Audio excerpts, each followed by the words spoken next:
Hi guys, welcome to Piece of Code and welcome to this video. So in this video we're going to look into how do you choose a database. Now it's not about just the exam. Like yes, I get a lot of questions where people ask me like, okay, in your question series you have given a lot of different pointers on how to choose a database. I get it for that question, but for a different question I'm getting confused like what database to choose. And another scenario is whenever you're working with AWS in a corporate setup or in your project, sometimes it becomes very necessary to choose the right database so that your performance, whatever your requirements and whatever it is there in your project does not get a hit, right? So it's not only about the exam, but it's better to know about all the databases from an architectural point of view, because you have to make those decisions sometimes in your life, right? So I thought of making this video so that you're going to cover like all the databases in AWS, and you're going to get an idea about how to choose a database in a general scenario, right? So let's see what are the characteristics or what are the pointers, the common pointers that you need to keep in mind before choosing a database. First of all is the workload characteristics, right? Now assesses whether your application has a read heavy, write heavy, or a balanced workload. Consider throughput requirements and whether these might change, scale, or fluctuate throughout the day. Now this is very important. That's the most important thing that you need to keep in mind. What is your workload? Is your workload I don't know, read heavy or write heavy? Is your workload pointing to the use of tables? Is your workload pointing to the use of unstructured data, right? These are the questions that you need to ask yourself before choosing a database, because these are the workloads that you're going to work on using your database, right? Are you going to be using a lot of static data like CSVs, videos and all? Then it's a different storage system altogether. So all these questions must come into mind whenever you're answering an exam question, or you are taking a decision regarding a project, right? Second thing is data storage details, right? Determine the volume of data to be stored and its expected growth. See, whenever you're going to take a decision nowadays, we have to keep in mind the scalability factor, because if your database if you're keeping it in static and you're not making it dynamic, like you're not attaching it with a dynamic scaling policy, or not making it dynamic to grow itself, then there is no point in choosing a database or using a database. So understand the average object size and how the data will be accessed, how the data will be grown in the future, and all those things, right? Then data durability and source. Evaluate requirements for data durability and identify the source of truth for your data. It means where the data is coming, where the data will go, what was the pipeline that you're going to use between the source and the destination. It all matters. For example, a very common pipeline which is known as a big data pipeline.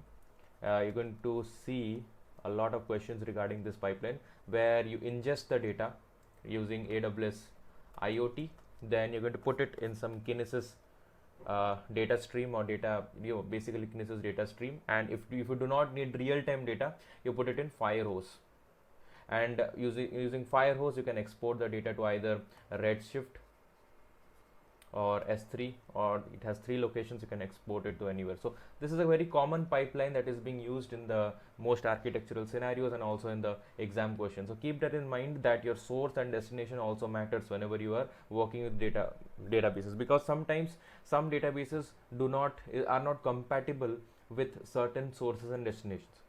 The database itself will seem that it will work, but the source and the destination is different, so that it will not be compatible with the source and destination. That's why many people get their answers wrong, because they do not keep in mind the source and the destination.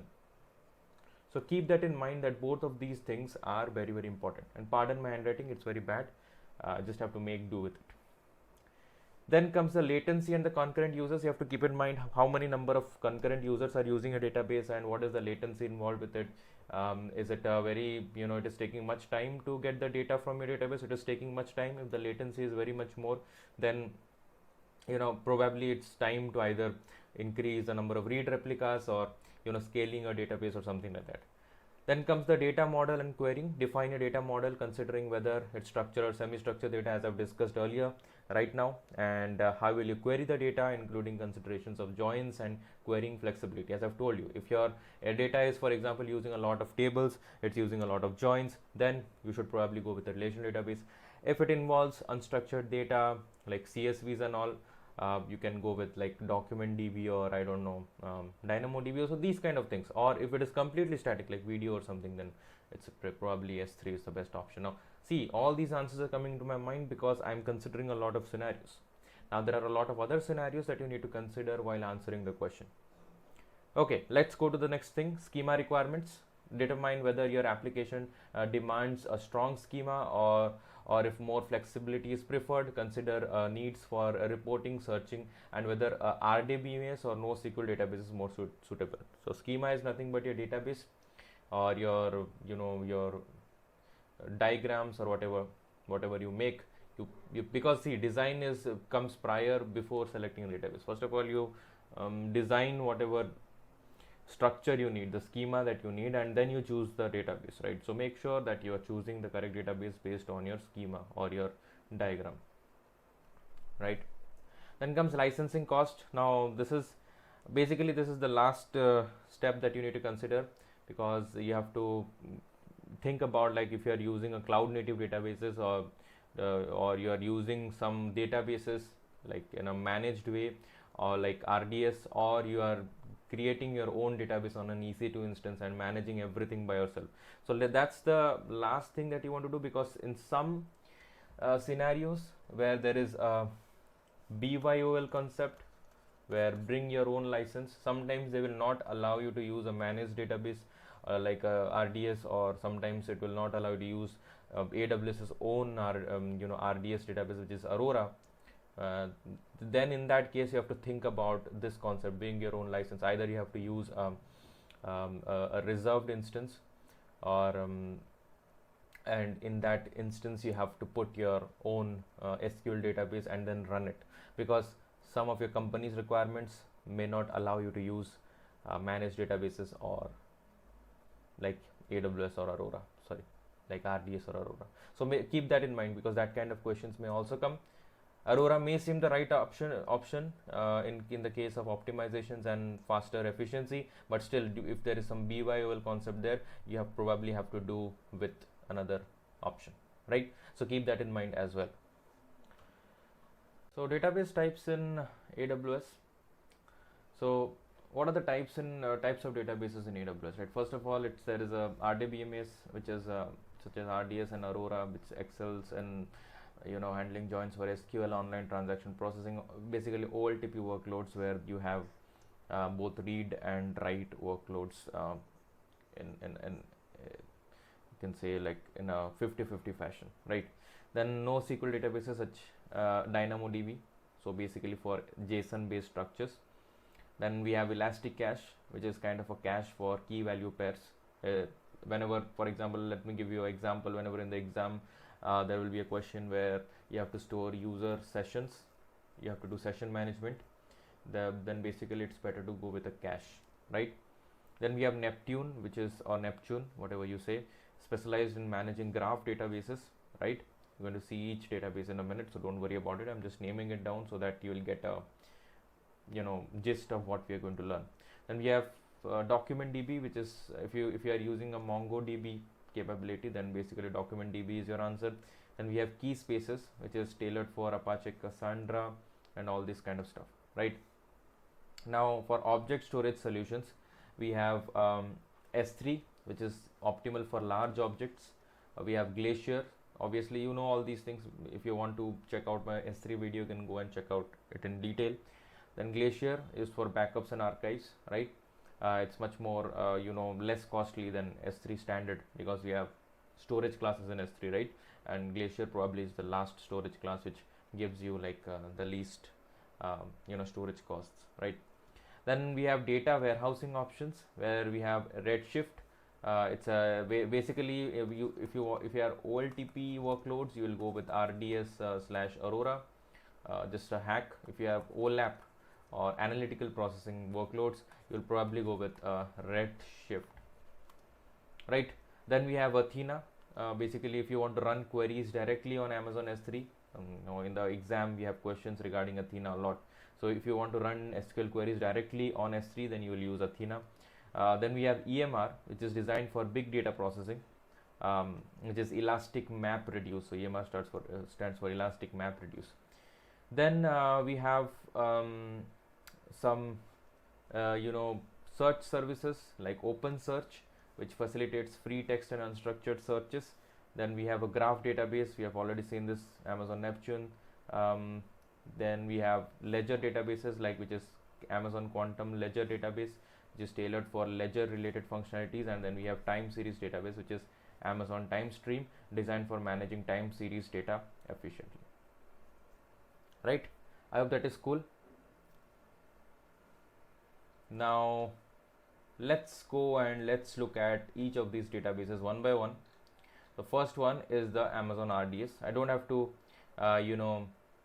put a lot of effort on it, because I've already made another video on RDS. You can go and have a watch. It's actually a combination video of how to use Amazon RDS with a Spring Boot application. It's very good. You can go and have a watch of how to create a database using RDS and all, and how to link it with your Spring Boot application. But the thing is, for a summary for this particular video, when will you choose this RDS database? That is the most important question. Now, RDS database are managed databases, right? It encompasses, right, PostgreSQL, MySQL, Oracle SQL Server, MariaDB, and customizable options. So using RDS, you can create any kind of managed relational databases, right? So you just go to RDS and you just click a few options, right? I want MySQL database, or I want PostgreSQL, and then you just create the database instance. You have to worry about nothing. You have to manage nothing. It will be completely taken care by AWS. All your scaling options, storage options, and everything will be taken care of that. You can enable auto scaling for storage. You can leverage features like read replicas. Now, read replicas are very, very important questions from an examination point of view, right? So basically, they will ask you questions like, you have one instance of RDS and you want to increase the read capacity of your database. It just means that you want to increase number of simultaneous reads on your database. So what you can do is you can create a read replica. Now, a read replica, you cannot write to that database. You can only read from that database. It will be an exact copy of your master database, right? So whenever there are read workloads coming in, it will be automatically redirected to your read replica. So your main database or your master database will be working with the write workloads. So the read workloads will be taken away from your main database, and the latency will be reduced in that case.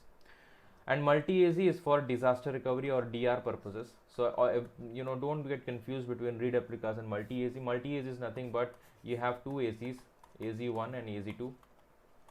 So you spread your database, across two AZs. So there will be a DB1 and DB2, or there will be another master database, right? So if this goes down, then automatic failover will happen. Either it will go to this database or this database. Now you can keep only one additional database in another availability zone, and this will be like a failover database. So once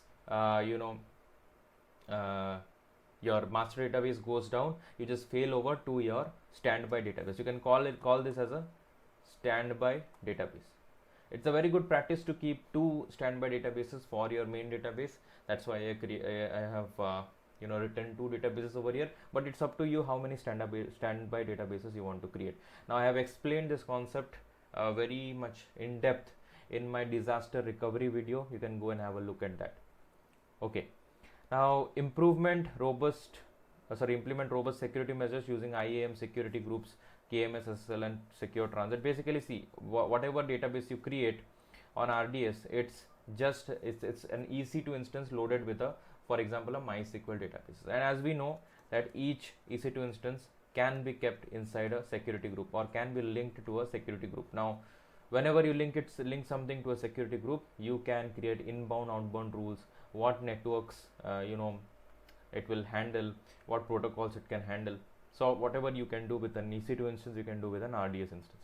You can ensure automated backups so that you can do point in time recovery. For example, for some reason your database gets lost, you can go to the last recovered snapshot, which was, for example, 1 hour ago or something like that. You can configure that, and it can be retained up to 35 days, right? Then comes the manual DB snapshot. Now if you want to, there was a very critical change happened to a database and you cannot roll back to a previous point. So what you can do is, for example, you took the critical update on 3rd December, and what you will do, you'll take a manual snapshot of this 3rd December critical update, right? Now if something even happens after a month or 2 months, it should not go beyond this critical update. You should not revert it back beyond this critical update, because this critical update took you a long time, 6 months or so. And after this critical update, whatever happens, whatever transactions happen, you can recover it from some other point also. So this is very, very important. So you have to maintain this using a manual snapshot, because automated snapshot will get deleted after 35 days. So keep that in mind, guys. So what you do, you just keep a manual snapshot and it can be retained indefinitely. So make sure, if you want extended recovery options, make sure you use manual DB snapshots. Then you can experience seamless managed and scheduled maintenance processes with scheduled downtime also. You can manage that.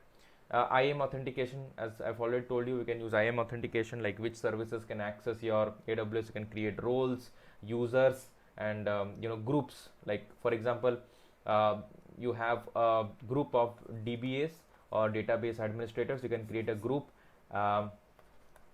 and you can assign permissions to it, and only those particular persons will be able to access your databases, something like that.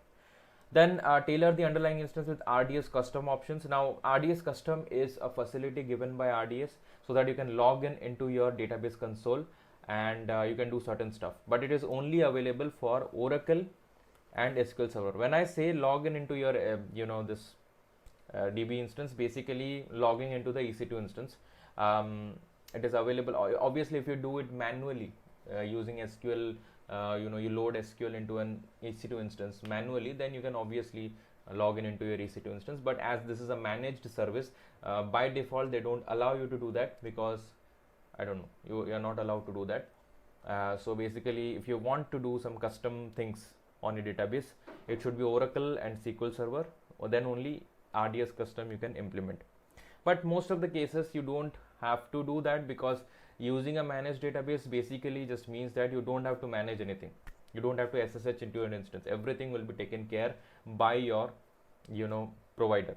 So it makes sense that you don't manage it yourself. You are paying them to manage, so it's better to use their facilities, right? Now ideal for use cases. Now if you come to use cases involving relational data sets, OLTP workloads, and executing SQL queries and transactions. So whenever in the exam, when the question comes, what kind of workloads are needed for this particular thing, then keep your eyes closed and go for RDS, right? If it is the OLTP workload. Okay, let's go to Amazon Aurora, guys. Now Amazon Aurora is completely similar to RDS. Like the use cases are completely nearly similar to RDS, and people get confused between these two things. So let's resolve the confusion, guys. When will you select RDS and when will you select Aurora, right? Now let us first go through these some pointers. First, compatibility. It provides you with MySQL and PostgreSQL, allowing for easy migration of databases.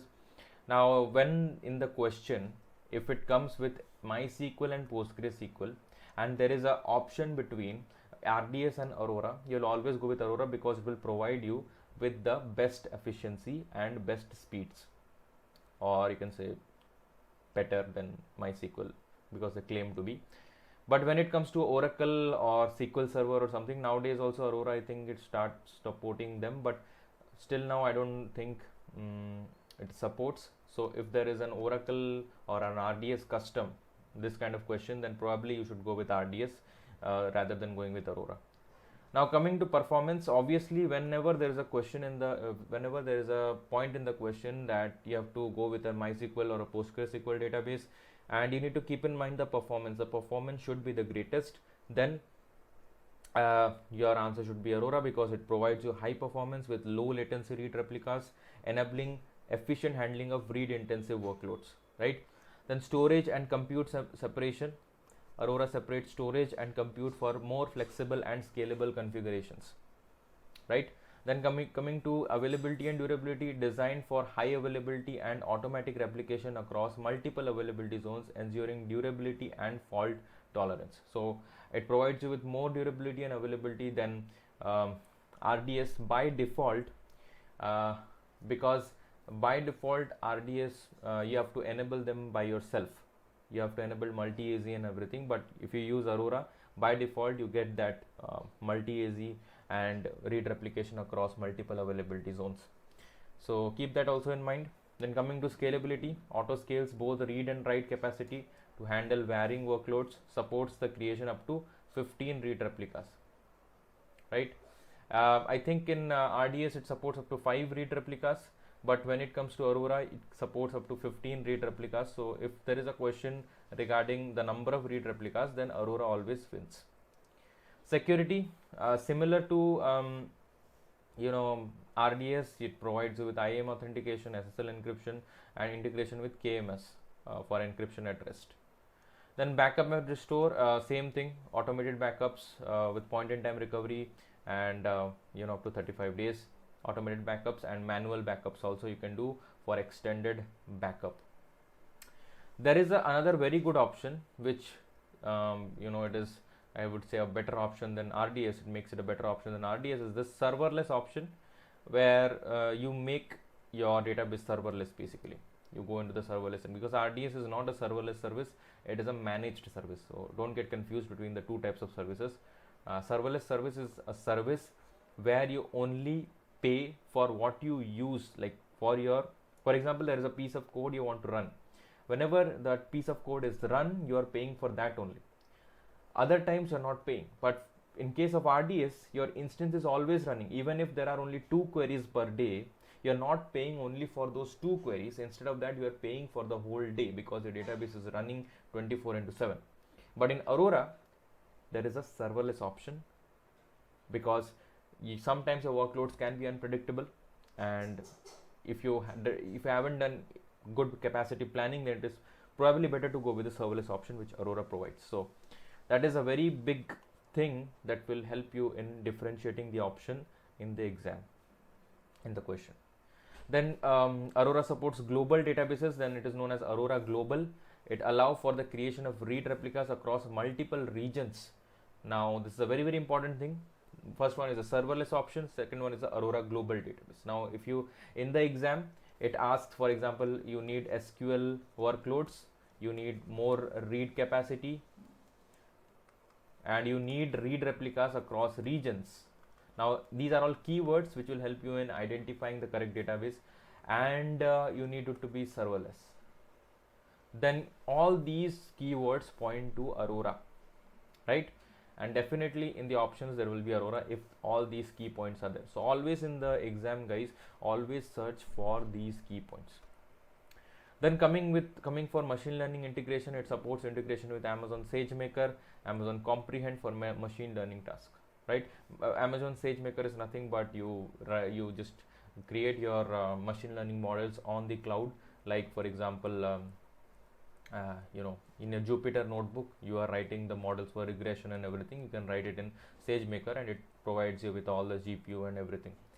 Then Comprehend is basically used to find out the key points, positives and negatives in a particular paragraph. For example, you want to take some feedback from a customer, for example, customer feedback, right? You can run a Comprehend on that particular feedback, and it will tell you if it is a positive feedback or a negative feedback.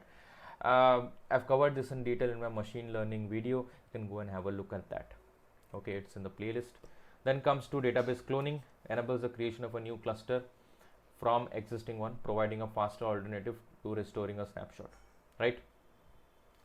Then comes to use cases suited for a variety of use cases. So in the nutshell, when will you go with Aurora? Basically suited for a variety of use cases, including those requiring relational databases and SQL queries transactions, with benefits of less maintenance, more flexibility, enhanced performance, and additional features compared to traditional databases. So whenever there is a case of enhanced performance, enhanced flexibility, because our Aurora claims that it is 5 times more faster than a normal RDS MySQL instance and 3x more faster than a PostgreSQL RDS instance. So if the performance is a main factor in your question and cost is not that much of an option, because obviously Aurora will cost you a little bit more than MySQL, because it gives you that more performance and all this replication and all this multi-AZ features, right? So if that is the question in your exam, it's better to go with Aurora. If there is a normal SQL workload and cost is a factor, then probably you should go with RDS. So keep those things in mind, guys. Okay, now let us go to some NoSQL databases like DynamoDB. Okay, so let's talk about DynamoDB. So as Aurora, DynamoDB is also AWS proprietary technology. It's a serverless NoSQL database with millisecond latency. Okay, so there are a couple of modes over here. There is a provisioned capacity mode, and there is a auto scaling or on demand capacity. Now first of all, let us understand that DynamoDB is a serverless NoSQL database. So if your data is in JSON format, for example, like ID is 1001 and name something like this. This is actually not relational data. This is still unstructured data. But DynamoDB handles this kind of stage. If your schema kind of relates to this, then basically you should go with DynamoDB, and it provides you with sub-millisecond latency. Latency is very, very less, and it's very fast, as you can see. Now there are two types of capacity that you should keep in mind. It is not very important for the solutions architect exam, but it is important for the developer associate exam, because in the developer associate exam they will ask you to calculate what will be the provision capacity for this particular, if you want to do, for example, 4 KB reads per second and 8 KB writes per second, some kind of this kind of question they may ask you in the developer associate exam. But from a solutions architect exam point of view, that is not very important. You just have to know what is the difference between provision capacity and on demand capacity. So provision capacity, basically you pre-specify. What's the spelling of specify? You pre-specify what capacity you need. You basically pre-plan, so that whatever throughput that you need, you already specify it. That's it. Now on demand, you don't know what is the workload. You just let it be handled by the DynamoDB. That's it. And what is the actual rates, what is the throughput rate per second for the provision capacity and all, you don't have to know that for the solutions architect exam. If you want me to create a detailed DynamoDB video for the developer associate exam, please write down in the comments. I will try to make it as soon as I can. Okay. Now highly available and multi-AZ by default. So by default you don't have to be worrying about that if it will be availability or not, if it will do automatic failover or not. As the serverless managed service, you just have to create your instance and that's it. So this is a very important question that comes in the question exam, which is a DAX cluster or a DAX cluster for read cache. Now if you remember, it's just the equivalent of read replicas in RDS. So basically if you want to do the same thing in DynamoDB, if you want to make the read capacity more in DynamoDB, basically you use the DAX cluster or the DAX cluster in DynamoDB, right? Then security authentication and authorization are managed through IAM. Event processing facilitated by DynamoDB streams. So this is also kind of a keyword question. So what happens in DynamoDB streams is that you keep a track of all the data that has been there in the DynamoDB table, all the read, writes, updates, and whatever happening to the table, you kind of keep a track of that, right? You can also integrate it with AWS Lambda and Kinesis data streams. Global feature table like AWS Aurora Global or Aurora global table. It is for there in case of DynamoDB also, and it's there for an active setup. So what is an active setup? Basically, you have one database over here and another database over in some AZ1, AZ2. Both are in active state, so there is no passive failover. If this goes down, then this is ready in milliseconds, or not milliseconds, maybe 1 or 2 seconds. But if it is an active passive failover, then basically this will be not active when this is actually running. When actually some kind of disaster happens, then you switch on this particular database. This will be active after only this one gets down. So that is a active passive setup, you can say. But yeah, it supports active setup. Global table feature is there. Automated backups for up to 35 days with PITR, and there are also on-demand backups. Export to S3 within the PITR window using RCU, and then ideal for rapidly evolving schemas. So if your schema is rapidly evolving, I mean, let's take an example. It is very difficult. So for example, you have a relational database. Now you have loads of data in your relational database, like millions of data. Now it is very difficult to introduce a new column into those millions of data. Now it is going to be very difficult because you have to accommodate it with the millions of data that is already present with the existing columns. But in this case of DynamoDB, you can easily add a field to a JSON dataset, and you can easily do that in DynamoDB. So that is why if your schema is rapidly evolving, this is just a small example that I gave, but if your schema is rapidly evolving, it is better that you go with DynamoDB. Okay, now let's talk about use case. Development of serverless applications, small documents around 100 KBs if it is there. Distributed serverless cache, not equipped with SQL query language. If your requirement uses SQL language, then DynamoDB is not the option for you guys. If your, now the key points I have marked over here in blue. If your requirement is multi-AZ provisioned, capacity, you want to use AWS proprietary technology with a serverless NoSQL database, and it's a rapidly evolving schema, right? And it's a JSON based database, it's a small document. If all these things are coming in the question, then you please go with DynamoDB, right? And also if the question says you need sub millisecond latency, that is also one of the keywords, sub millisecond latency. Okay, I hope that is making sense, guys. All right, let's move on to the next thing that is known as ElastiCache. So this is not exactly a database, guys. This is a caching service. It is actually a managed caching service. ElastiCache simplifies the deployment, operation and scaling of popular in-memory caching engines such as Redis and Memcached. Now Redis and Memcached are not part of, not developed by AWS. It is basically caching mechanisms that we use to cache data, right? So as I said, this is just a cache. So what features will it provide? Just the features of the cache it will provide, like in-memory data store, designed to store and retrieve data in memory, offering sub-millisecond latency for fast and efficient data access. Caching engines, so basically this Redis and Memcached caching engines it supports. Now both of these caching engines differ in some matter. For example, if your data is very simple to cache, it doesn't have very complicated data structures or time series data or some kind of gaming data or something, you can easily store it in Memcached or Memcached caching mechanism or engine.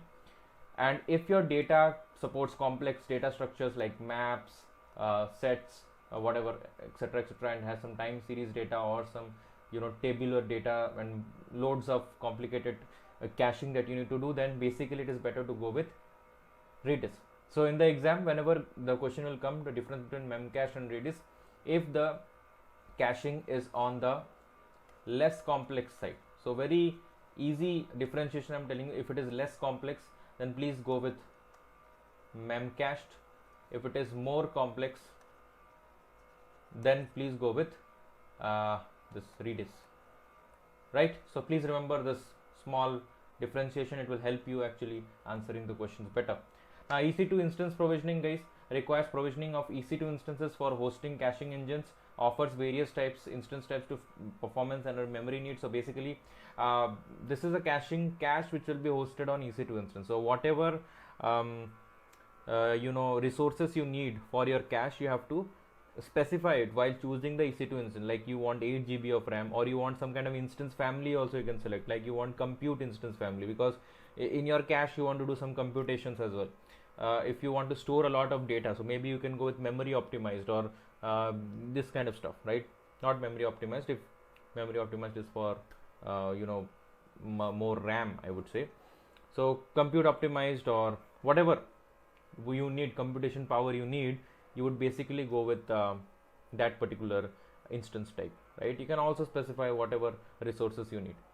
Then coming to security features, implements security measures through IAM rules, security groups, KM encryption, whatever features that are supported by the EC2 instances are going to be supported by this, because obviously you're going to host a caching engine on an EC2 instance. So basically all those things, and authentication mechanism which are specific to EC2, Redis and Memcached, you can use it. Backup and restore facility is there, allows for backup and restore of cache clusters, providing snapshot and restore capabilities. So yeah, it is there, you can use it.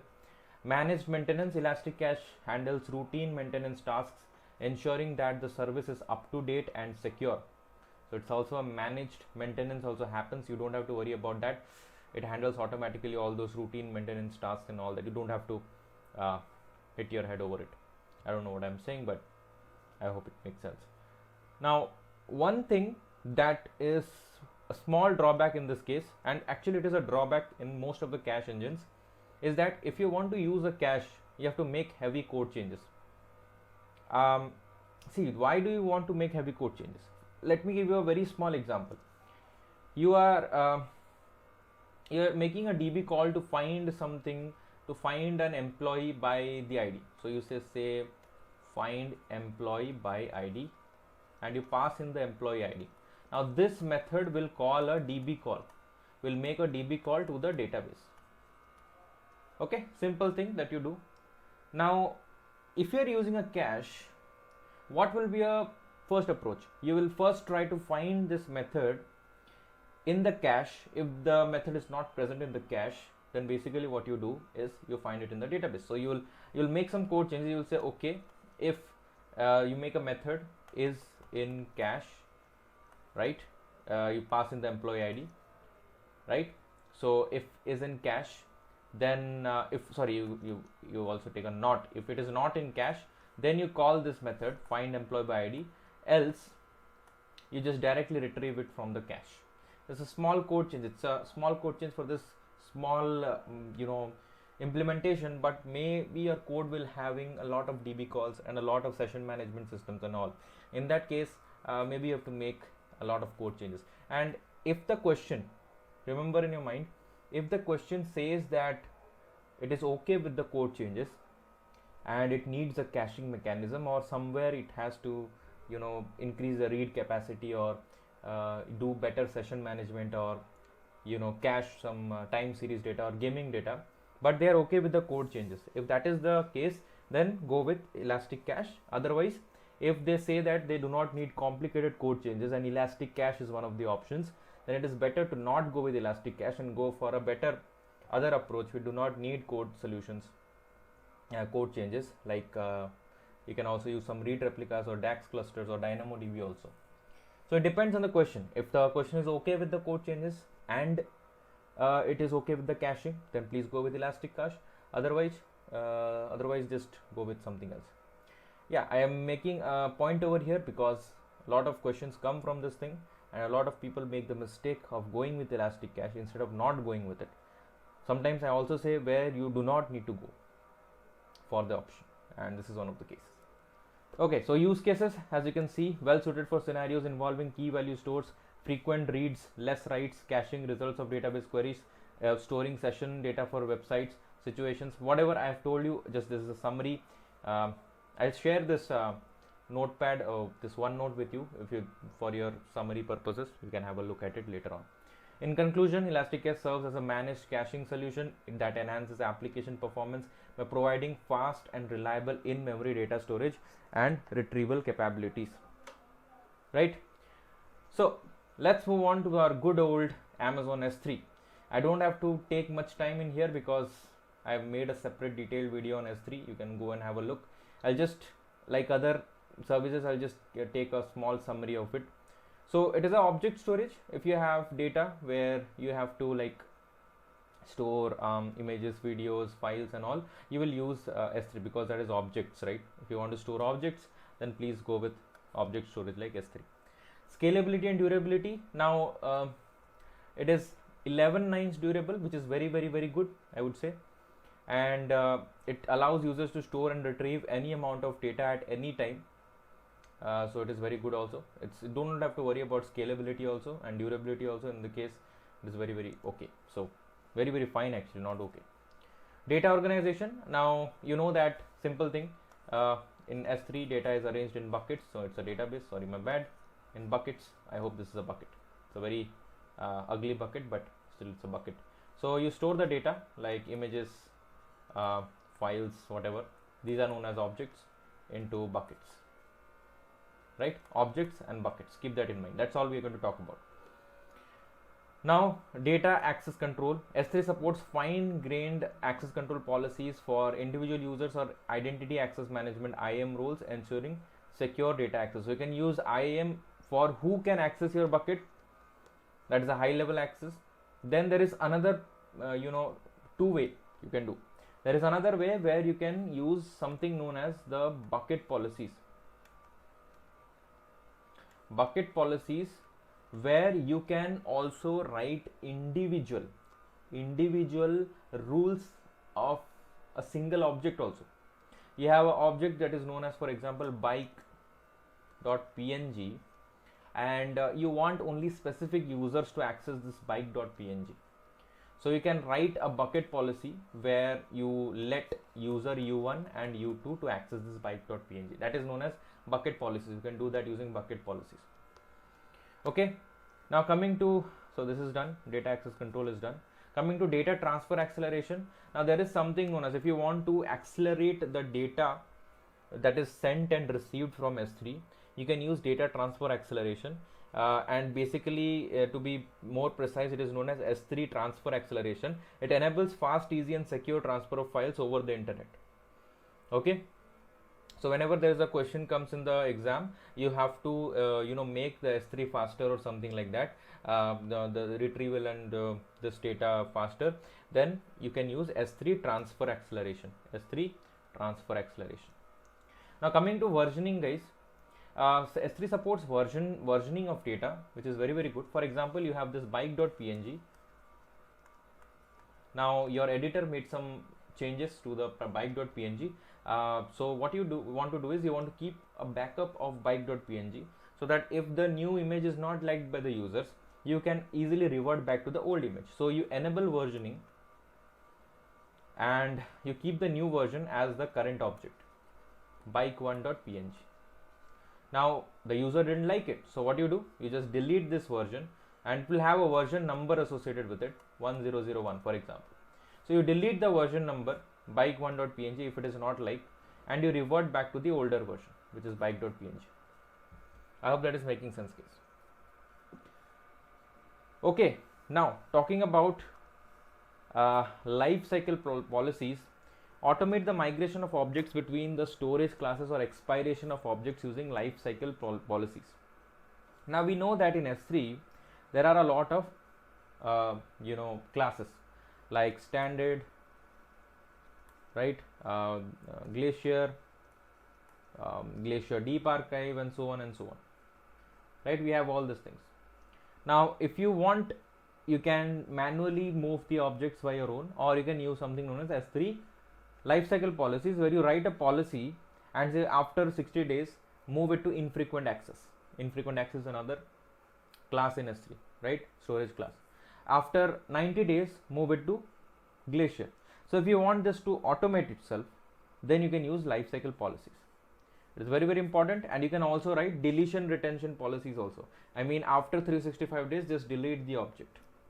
It will delete it for you if you write the lifecycle policy like that. Okay. Now talking about data encryption, by default encryption is REST. It provides, so you don't have to worry about that. Ensuring data security, you don't have to worry about securing your data, but On the other hand, you can also use your own KMS keys to encrypt the data. You can also use a customer managed key, a CMK also, to encrypt your data. So if the exam comes, if you want to use a customer managed key, if it is possible or not, yes, it is possible. So keep an eye on that. Event notification. Now event notification is nothing but what are the events that are happening on S3. For example, you upload something and you download something from the S3. So these are all events that happens on S3. Now what you want to do is, on this event you want to trigger some action. For example, there is a lambda function there, so it will convert something for you, right? You upload an image, it will convert it into a thumbnail. So you can create an S3 event notification. So whenever you are doing this upload event, it will call that lambda function. It will call that lambda function, and that lambda function will do its job. It's very, very easy to actually implement that. I have shown it in my S3 video. If you want to do that practical, you can go to that video and get your hands dirty. It's up to you. Okay, but that's all. So you want to trigger an action, you based on some S3 event, you use S3 event notification. Then comes the static website hosting, guys. So if you want to host some basic static HTML page, like some landing page or something, you can easily host it on S3. Obviously, if it is some kind of dynamic page where you have some routes and all, then obviously it is difficult to do that. But if it is a very simple page, it's possible to host it on S3. You'll also get a DNS endpoint, and you can also connect it with your Route 53, and with if you have purchased some domain or not. If you have purchased some domain, you can also work with it. Cost effective storage classes, as I've talked about, there are a lot of storage classes in S3, and based on your storage requirements you can choose your own storage class. If it is a very frequently accessed data, you can go with the standard. If it is a little bit infrequent, you go with the infrequent storage class. Then if it is more infrequent, then you can go with the glacier storage class, and so on and so on. Okay, so in summary, Amazon S3 is a versatile and scalable object storage service with features designed for secure, durable and cost effective storage of a variety of data types. Now let's go to the next database, guys, that is known as Amazon Neptune. I don't know how you pronounce Neptune or Neptune, or I don't know. Is NE silent? Is it P-tune? It's a very bad joke, sorry. It's Neptune. So Amazon Neptune. So it's a graph database service, guys. Now it is very, very easy to identify these Neptune questions in the exam, because they will not at all ask you in depth about Neptune. All other databases that we saw previously, right now, they can get a little bit depth inside of it, but for Neptune you can easily identify. So whenever there is a keyword, remember graph database, the answer is always Neptune, guys. There is no thinking at all that you need to do. But as we are doing some kind of a summary, let's learn a little bit about Neptune. So it's a graph database service. Neptune is designed for building highly connected applications by providing a fully managed graph database, as I've told you. Second is support for graph models. So there is a lot of graph models, specifically if you are working with graph databases, you would know about that, like resource description framework, graph models and all that. It supports for all those kinds of stuff. It also provides you with asset properties. It provides you with the data consistency by adhering to asset properties like atomicity, consistency, isolation and durability, making it suitable for transactional graph workloads, right? So with the help of even though it supports graph databases, it also supports you with the ACID properties of SQL databases. So you get the flavor of both, I can say.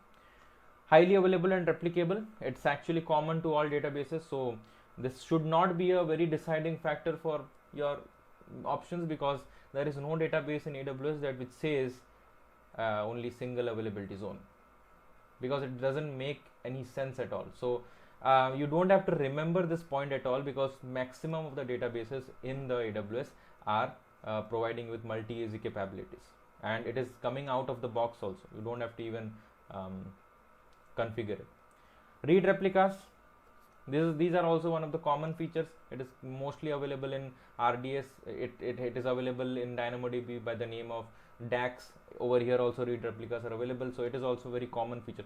Always try to find out the common things that is present between all the services, guys, and differentiate them between the uncommon things which make them different. I'm not making any sense. Think that I'm drunk or something, but I'm making a sense. Okay. So this is a graph database. DynamoDB is a NoSQL this JSON type database, or which provides you with high millisecond latency. Then RDS is a SQL database. So these are the properties which define them or differentiate them. Security features are also kind of common, like encryption at rest and transit, IAM integration, and VPC isolation. Obviously you need VPCs, guys.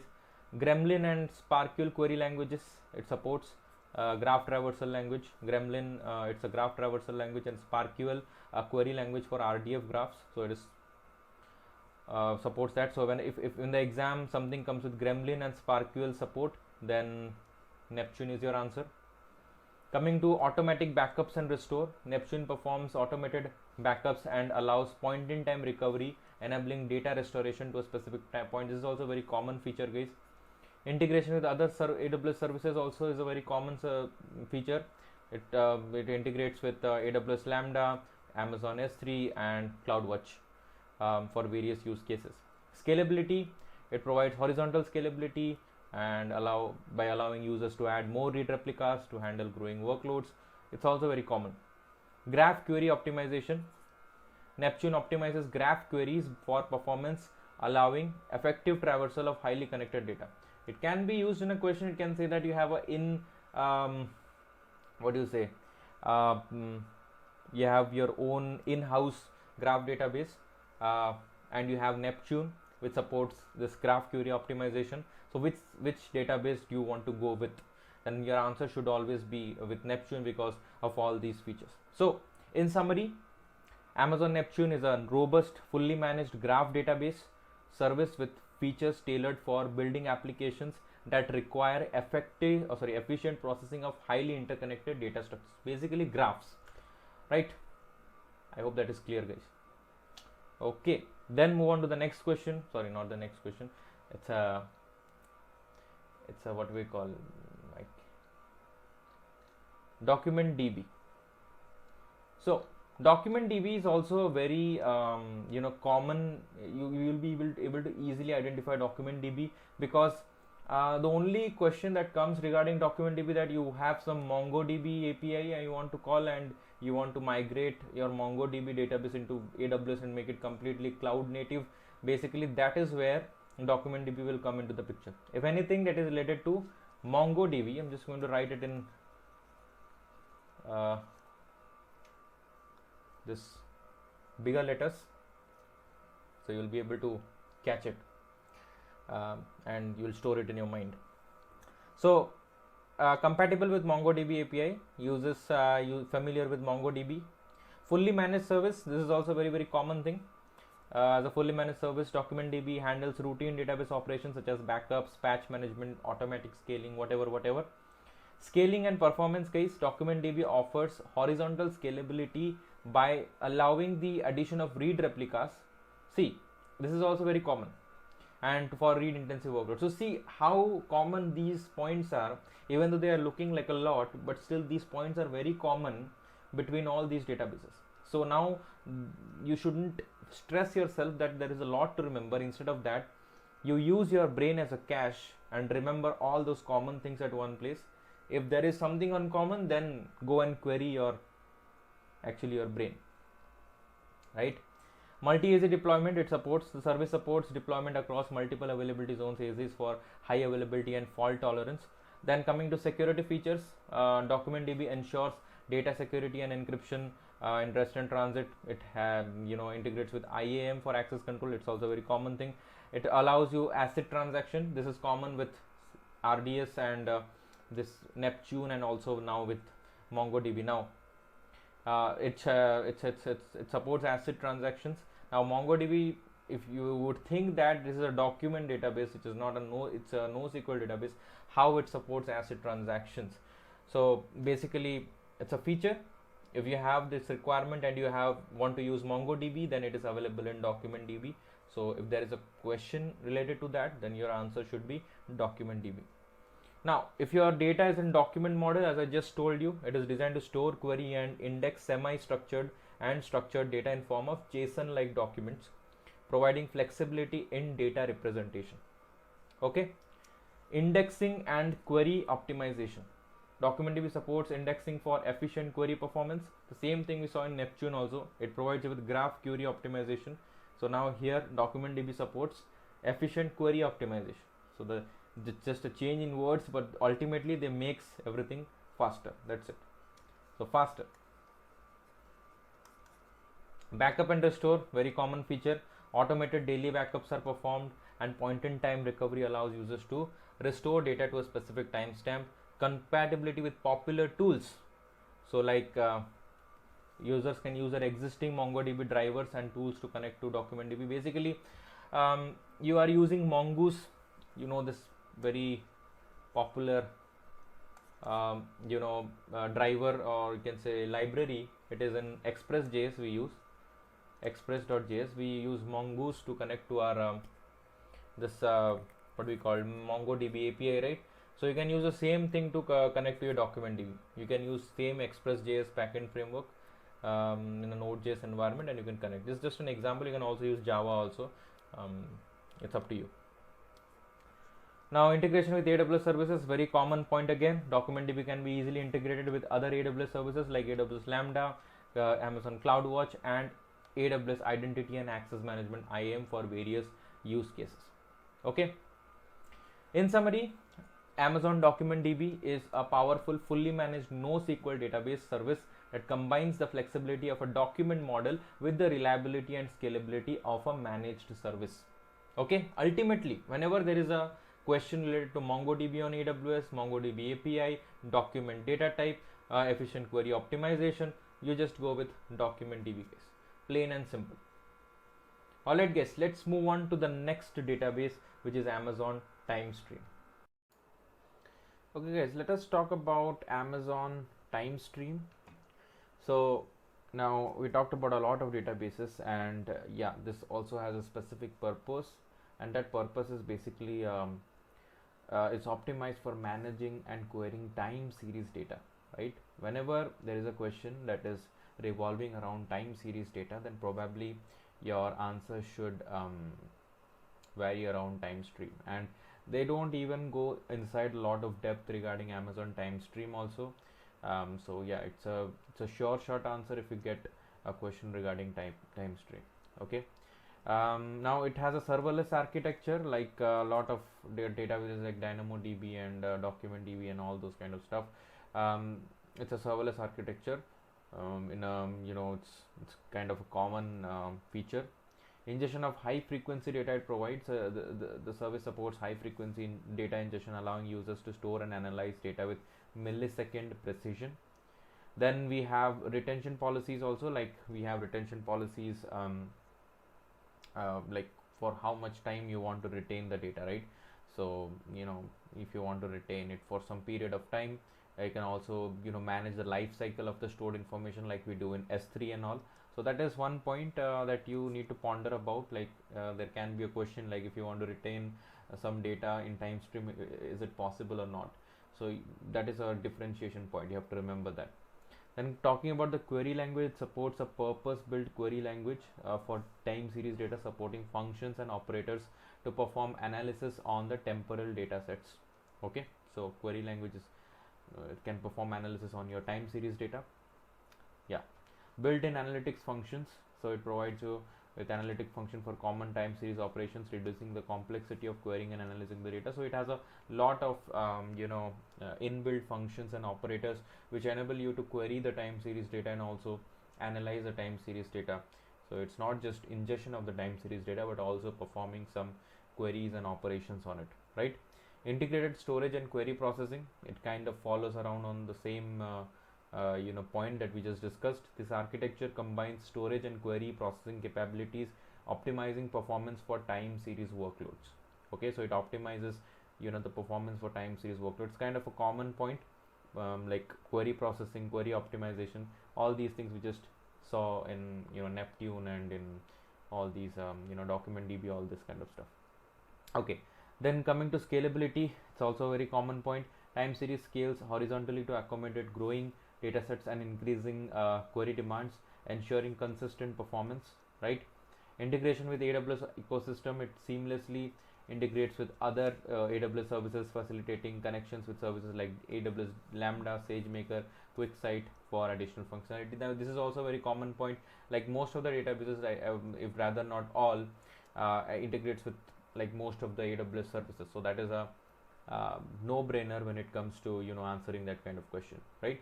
Very easy. Now, data encryption and security is also a very common point. Timestream supports encryption at rest and in transit, ensuring the security of time series data. It also integrates with IAM for access control. Native support for IoT. Timestream is well suited for IoT applications because it actually integrates very well with AWS IoT, where you for example you deployed some IoT device and you are in a regular intervals of time you are ingesting some time series data. Now you can use the combination of AWS IoT with Timestream and build a pipeline, and you can create an ingestion pipeline like that. Now one of the use cases which I found it's very good, so I thought I'll keep it, is predictive maintenance. So for example, in an industrial setting, Timestream can be employed for predictive maintenance, right? Time series data from sensors on machinery can be stored in Timestream. Okay, by analyzing this data over time, patterns can be identified that indicate potential maintenance needs. Now this for example, in very machinery manufacturers and all this kind of stuff, periodic maintenance is necessary, right? And like if you ingest the data regularly regarding some machine needs some repairs, I'm not a very hardware kind of a guy, so I don't have any knowledge in it. So yeah, if there is some machinery which is due maintenance, then obviously the time series data would have analyzed that and would have picked that earlier, and it will be very beneficial to prevent some kind of disaster, because machinery needs to be well maintained, right? So it helps in avoiding unplanned downtime and optimizing maintenance schedules also, right? So this is one of the use cases which I found very interesting, so I put it here. Yeah, if you have many more use cases, you can just write it down in the comments. I'll be happy to read them. Okay, so in summary, Timestream is a robust serverless time series database service that simplifies the management and analysis of the time stamped data, offers scalability, flexibility, integration with the broader AWS ecosystem. Right. So done with the Timestream database. Now let's go to Amazon QLDB database. So QLDB is a ledger database. Now whenever we are going to talk about the ledgers and all this kind of stuff, we are going to talk about blockchain. Now in the exam, whenever there is a database related to blockchain or ledgers and all kind of stuff, Amazon QLDB will be your answer, because that is the only database which revolves around it. Obviously it provides you with other features also, but it will also not delve that much deep into this database also regarding the exam. So ledger database, QLDB is designed to serve as a ledger database, providing an authoritative and tamper resistant history of all changes to the application data. It's like a chain, so whatever happened to the data, you already have the particular history of it, right? It is immutable and transparent. All data in QLDB are cryptographically chained, making them immutable and transparent. This ensures the integrity of the transaction history, right? Obviously. So mainly blockchain is using cryptocurrency and all that kind of stuff. So the main focus of this thing is to maintain the integrity of data, and QLDB helps you to achieve that. It has a serverless architecture. No need to put a lot of effort on it, because it is a very, very common point. It supports ACID transactions, this atomicity, consistency, isolation, durability transaction, ensuring the reliability and consistency of data modifications. So this is one cherry on the top, because apart from being a ledger database, also provides you with ACID properties. Flexible data modeling, right? It allows flexible data modeling using PartiQL. It's kind of a SQL compatible query language making it suitable for various kinds of applications and industries. Even though it is a kind of a blockchain setting and you are using a ledger database, still it provides you with a query language which is familiar by a lot of SQL or SQL developers, which makes it very handy to query and analyze the data. Automatic indexing, right? QLDB automatically indexes all data, simplifying query execution, enabling efficient searches across large datasets. So indexing generally in databases makes the searches very faster. So in here also it has automatic indexing, due to which you will have that efficiency of searching and querying the data across the database. Integration with AWS services, no need to explain that much. This is like the feature of like all the databases, so it doesn't make any sense to put more effort into that. Ledger management, users can create and manage multiple ledgers, right? Multiple ledgers within a single AWS account, each acting as an independent and isolated transactional database. Now, data encryption and security, it's also a very common feature, guys. No, not going to talk that much about it. QLDB supports encryption at rest in transit, ensuring the security of sensitive ledger data. IAM control access to the service. Okay. Now, this is very important thing that I want to point out. Verifiable history and auditing. The service provides an auditable and verifiable transaction history, making it suitable for all applications requiring transparency and accountability. As it's a ledger database, this is the only database which provides you with this feature and this auditing feature, right? Now, whenever in the exam you will get this kind of question, your answer should be QLDB database. Now, they may not mention that this is regarding blockchain, for example. It's a very can be a scenario, but they will mention that you have to do auditing and your history should be maintained, data integrity should be consistent, right? And this kind of stuff they would have told in the question. If they are saying this kind of stuff, then you have to go with QLDB, because that is the only database which provides you with this stuff. Okay, journal export. QLDB allows users to export the journal, I don't know, a complete and immutable record of all transactions, providing additional layers of data durability and compliance. Now, there is a use case that I found very interesting. Supply chain transparency. In a supply chain use case, QLDB can be employed to create an immutable and transparent ledger of transactions related to the movement of goods. Each change in the supply chain from manufacturing to distribution is recorded in the ledger, providing a trustworthy and auditable history. This ensures transparency and traceability, helping in compliance and dispute resolution. So basically, you see, any kind of a stuff, like for example, there's a lot of B2B applications and a lot of logistics and all.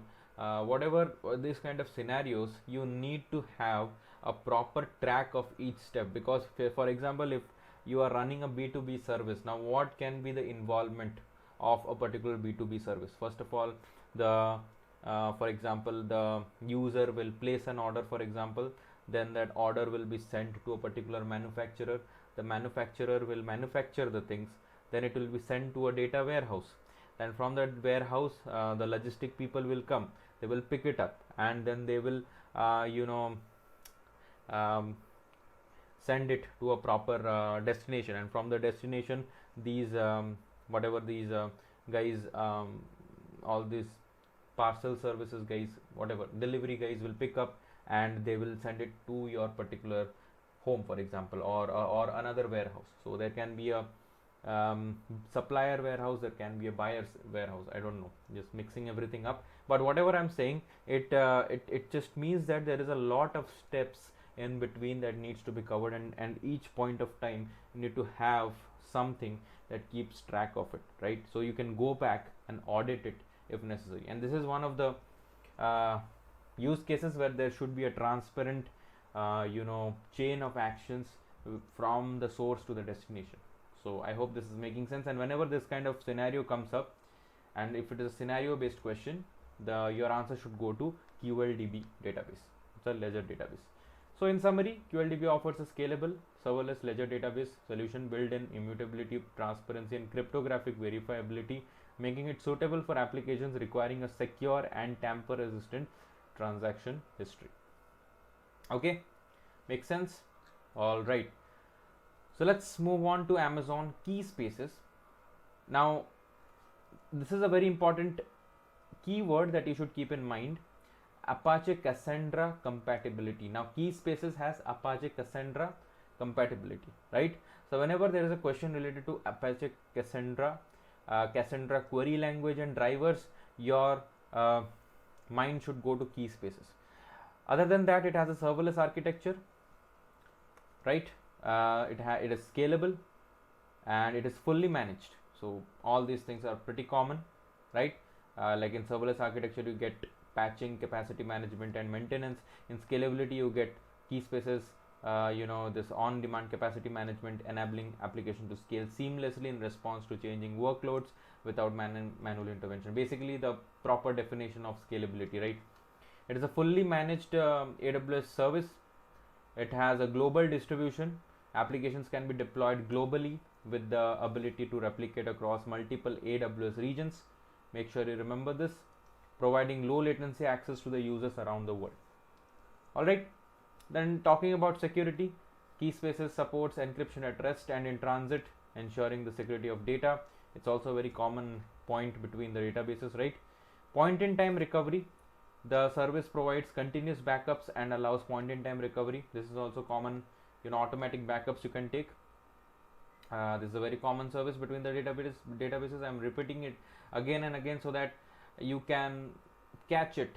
Like, okay, I learned this from this database. I just saw this in that database. Okay, these are all making sense. These are all very common points, right? Integration with AWS services. It seamlessly integrates with other AWS services, enabling developers to build comprehensive and scalable solutions, right? Multi-region replication, as I told you over here, it has a global distributions or a global presence, so it has a multi-region replication. So data can be replicated across multiple AWS regions, enhancing availability and disaster recovery capabilities.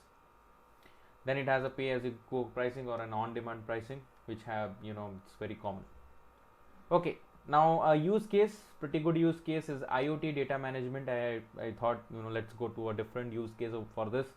Keyspaces is well suited for managing large volumes of data generated by IoT. Now, why I took this use case is that to make you guys a little bit confused. Now you're going to tell me, sir, you just told a while back that Timestream is a very good database for IoT because for collecting series of data, time series of data, like continuous delivery of data. But here you are saying this Cassandra, whatever this Keyspaces, is also very much compatible with IoT, but with a different use case. Now here in this use case, we are talking about very large volumes of data at once. You are taking it and you process it using SQL, which is supported by Keyspaces, and then you can scale horizontally. Whatever global distribution you want to do, you can do. But in that case, it was continuous delivery of time series data. Like for example, you are like that particular supply, so not supply chain, that that maintenance of machinery we just saw. Another use case can be, for example, you are working on a project which measures the temperature and humidity of a particular farm, so that you can predict what will be the favorable conditions for the crops. It just came into my mind. So you deploy a IoT device in that particular region, and that IoT device just continuously sends you humidity data, temperature data, and all those precipitation data, all those data, like in a regular intervals. That is going to be handled by your Timestream, because that is a continuous flow of time series data. But this is a different use case. This is large volume of data all at once, bulk data, I would say. So yeah, I hope that is making sense. So yeah, that is one of the use cases which I thought it will be great. Now in summary, Amazon Keyspaces offers developers a fully managed, serverless and globally distributed Apache Cassandra compatible database service. It is designed to simplify the development and management of Cassandra based applications on AWS, providing scalability, security and integration with other AWS services. Alright guys, let's move on to the next database, which is Amazon Athena. It is actually not a database, it's a query service. So this is very common question which comes into your mind. You have some data on S3, you want to do direct SQL query on the S3 data, like on some CSV data or something. Now it is impossible to do that using S3 itself. So what you will do, you will transform the data and you put it in Redshift or somewhere and then query the data. But you know what, we have Athena over here.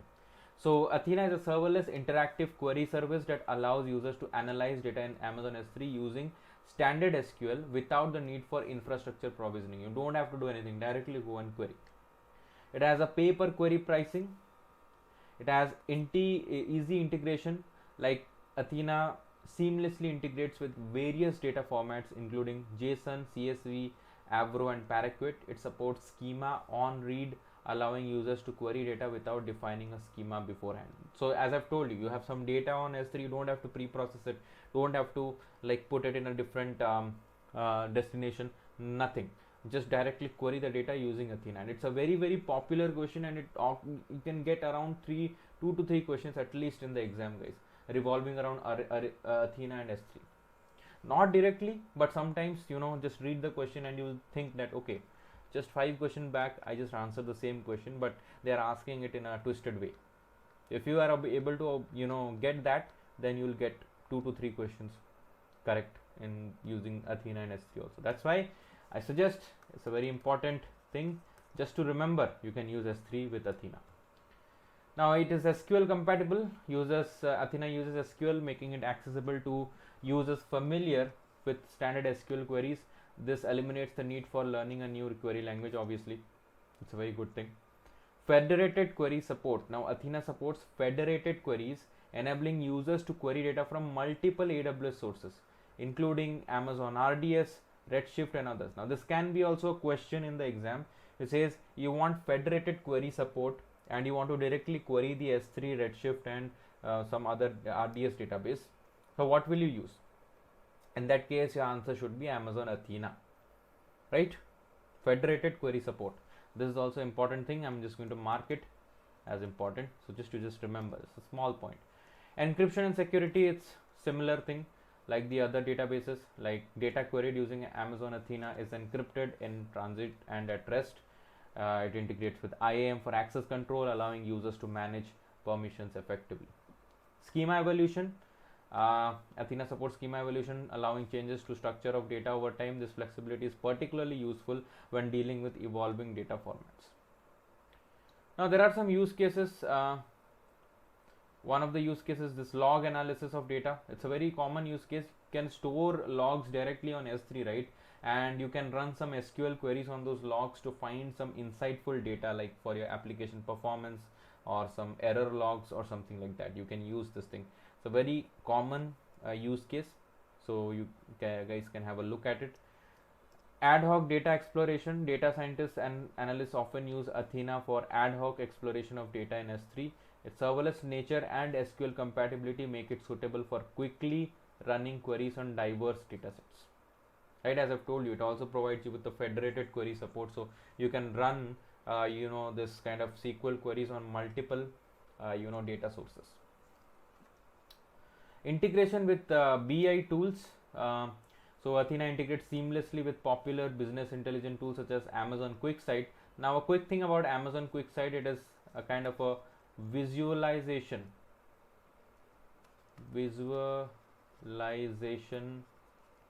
tool. So basically, after your pre-processing, you process the data, query the data, analyze the data, and after that you want to make some beautiful charts, pie charts, bar graphs, line graphs, whatever you want to make, you can make it in Amazon QuickSight. So Amazon QuickSight particularly is a BI tool which integrates like very cleanly, I would say, with kind of every database on AWS. So make sure you keep that in mind, because generally QuickSight sits at the very last end or the very far end of a BI pipeline, big data pipeline, big data ingestion pipeline. So basically the last step of every ingestion pipeline is displaying the data or presenting the data, and QuickSight is used for that particular purpose only. So last point is cost effective and data analysis. Athena's pay per query model makes it cost effective for scenarios where periodic or one-time analysis is required. Users can execute queries without worrying about the cost of maintaining infrastructure, as it's a serverless thing, so you don't have to worry about that. So in summary, Amazon Athena offers a serverless and cost-effective solution for querying and analyzing data stored in Amazon S3. Its SQL compatibility, pay per query pricing, and versatility in handling various data formats make it a valuable tool for data exploration, ad hoc analysis, and log analysis in AWS ecosystem. Now this is a diagram that I thought I would put, like a very simple thing for a big data ingestion pipeline. So you have a data source, you upload the data on S3. You can do some ad hoc analysis using Athena because you can directly query the data from using Athena, right? Then you can run a EMR, which is a we just Elastic Map Reduce job to transform. It's just a ETL tool. You can use some other tool also, right? You can use Amazon Glue also. Glue is also an ETL tool. You can use that for ETL transformation, extract, transform, and load. Then after whatever the transformation, you load it into an S3 bucket, for example, and you can also run some query, ad hoc queries during that process as well. Then you put it in Redshift. Redshift loads the data in parallel, optimizing fast analytic queries. For example, obviously you will not do all your analysis using Athena, right? Because it is not that much structured. You just need something, you directly run the query, that's it. But in Redshift, you can actually do the OLAP analysis, analytic processing, right? OLAP analysis. And after that, the last step is to use QuickSight, where you can take the data from Redshift as well as some data from the Athena as well, what you have queried beforehand, and you can present the data to the end user. So it will be the end user. As I've told you, QuickSight sits at the very end of the particular pipeline, right? Okay, great. Now I think the last thing that is remaining is Redshift. So we're going to have a quick thing about Redshift. As I've told you, Redshift is a OLAP, or analytic processing tool. It's a data warehouse. It's a fully managed data warehouse, guys, and it has petabyte scale compatibility. It is designed for high performance analysis using standard SQL queries. It has a columnar storage. Redshift uses a columnar storage approach, optimizing query performance by reading only the columns needed for a particular query. Now you can achieve that using SQL also, but you have to make the query in that way so that it goes for a columnar approach.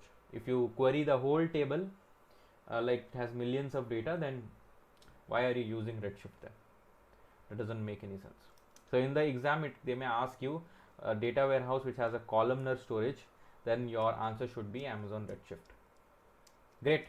Scalability, obviously it's a very common thing. It allows you to easily scale the data warehouse by adding or removing nodes, providing flexibility to handle varying workloads. Concurrency and parallel processing.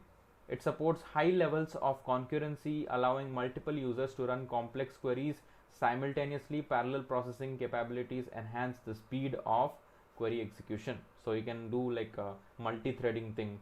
You can run the queries parallelly to save some time. Integration with BI tools, just we saw in the previous diagram, it integrates well with Tableau, QuickSight, Looker. So Tableau is also another BI tool if you have heard of. Looker is also one of them. So it integrates well with maximum of the BI tools.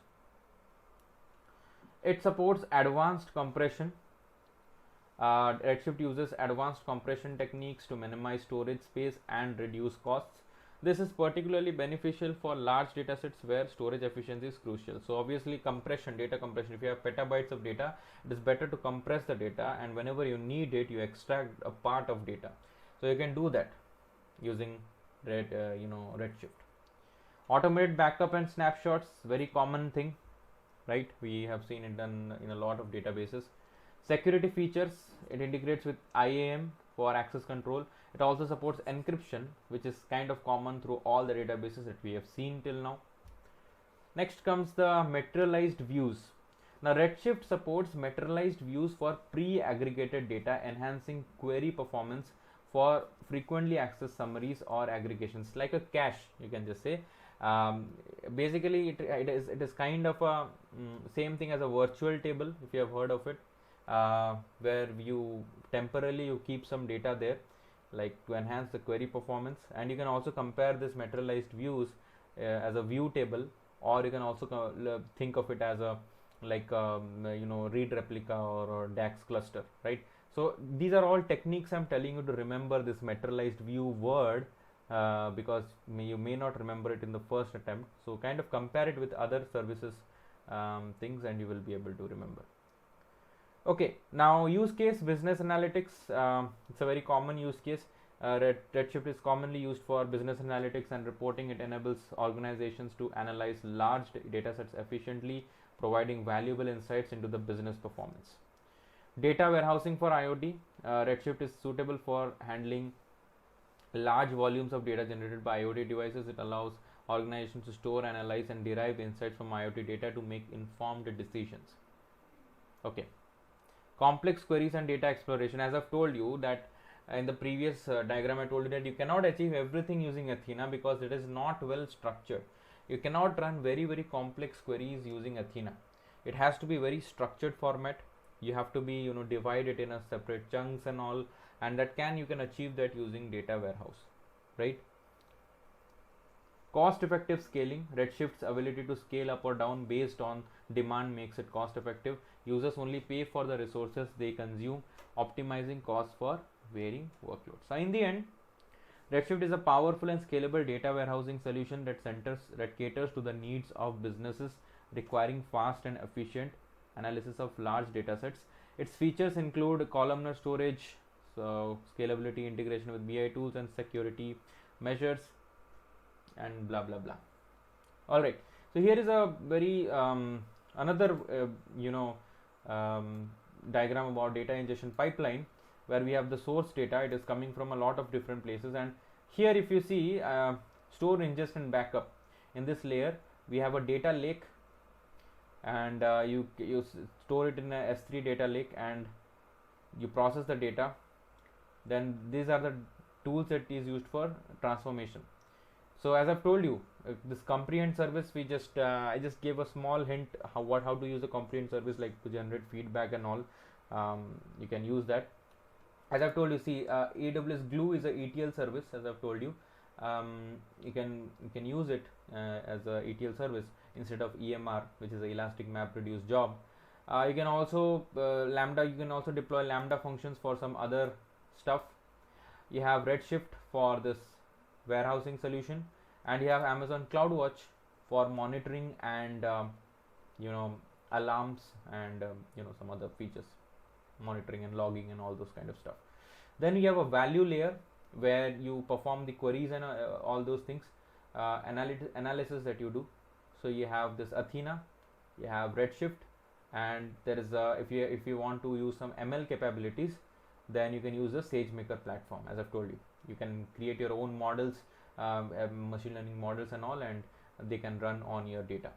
And last thing is the end users. You have to present the data, and basically you can use the BI tools like QuickSight, Tableau, Looker, and everything, and that should be it. So that's how a common thing is looking, guys. You can see n number of big data ingestion pipelines with n number of I would say architectures. Now I'm going to make another video on very popular AWS architectures that you're going to face in the exam. So let me know in the comments if you want to get that video on a priority basis, or I can post it later also. Okay, so that's it for this lecture, guys. I hope you like it. The main motive of this lecture was not to get you know all the databases in depth, but instead I wanted to get you to know all the databases on a higher level, so that whenever this kind of questions come in the exam, you'll be able to okay, that's the right answer. Because see, 20% of the databases that you learn over here are going to be in depth, like RDS, Aurora, DynamoDB. Maybe DynamoDB is also doesn't that much in depth questions come in the solutions architect exam, but in the developer associate it comes. So these 3-4 databases you can learn in depth, but for other things that I just told you, you don't have to learn in depth unless you are going to work on it. So it is better to study in a smart way instead of mugging up everything You just learn what is beneficial to you. And in the word of Sherlock Holmes, it is known as a mind palace. I think that is it, where you keep only the essential information and you just remove the everything else. Now I'm just wasting time now. Alright guys, so that's it for today's lecture. Meet you in the next video. Till then, have a nice day or night whenever you're watching, and take care. Bye bye.